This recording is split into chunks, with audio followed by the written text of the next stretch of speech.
Hey Chickadees! Welcome back to my channel.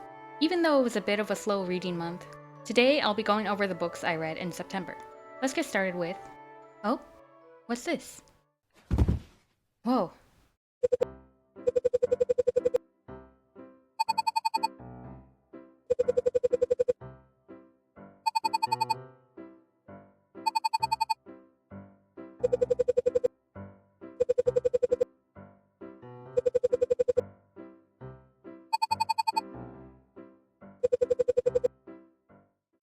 Okay, where was I?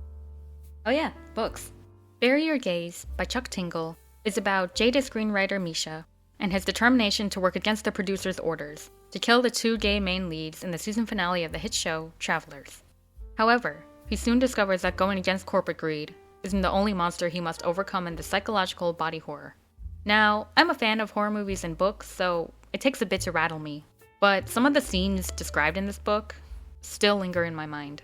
However, the reveal at the climax of the story is kind of disappointing, albeit creative and unexpected. 4.5 out of 5 stars. This next book was on my most anticipated list for the year. Episode 13 by Craig DeLuey. If you like found footage horror, the movie Grave Encounters, or those millions of ghost hunting shows on TV, this was probably on your radar too.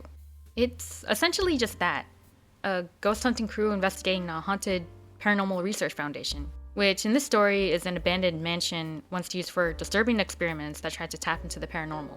Looking back now, I don't really know how to feel about it, to be honest. I initially gave it a 4 out of 5 after reading it, so it must have done something for me. But now I just feel kind of meh about it. I liked how in the beginning the characters seemed so distinct from each other, and the first true scare had me at the edge of my seat. But by the end of it all, the main characters, specifically the males, kind of meshed into one in my mind, and all the scientific/technical stuff bogged it down for me. 3 out of 5 stars. After that, I wanted to read something with vampires in it.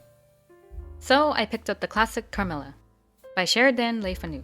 This novella is about Carmilla quite literally crash landing into Laura's and her ailing father's isolated life, and what transpires is a close friendship eventually blooming into a romance. Honestly, sometimes the language lost me and I got kinda bored. Maybe episode 13 was the start of a mini reading slump or something, because I'd find my attention span going and my mind would wander a lot while I was reading. Would I read it again if I could concentrate better? Perhaps. But for now, I'd rate this a 2.75 out of 5. Lastly, I read This Ravenous Fate by Haley Dennings.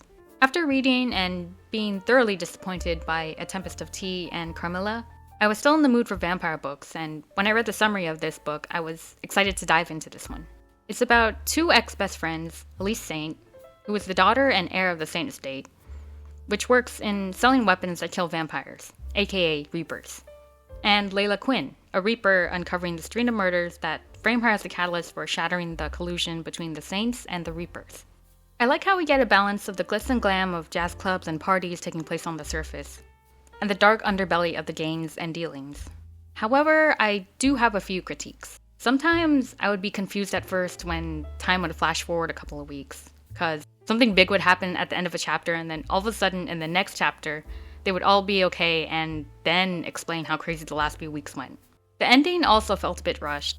I guess it was my bad for not knowing that this was a series, but it's kind of a bookish peeve of mine when everything seems well and good near the end, just for another fallout to happen, and then more lore gets thrown in at the last minute, alerting the reader that there is more to come. While I am looking forward to the sequel, I really don't like how fantasy books tend to end with this last-minute lore dump just to say, but wait, there's more. Anyways, I gave this 3.75 out of 5 stars.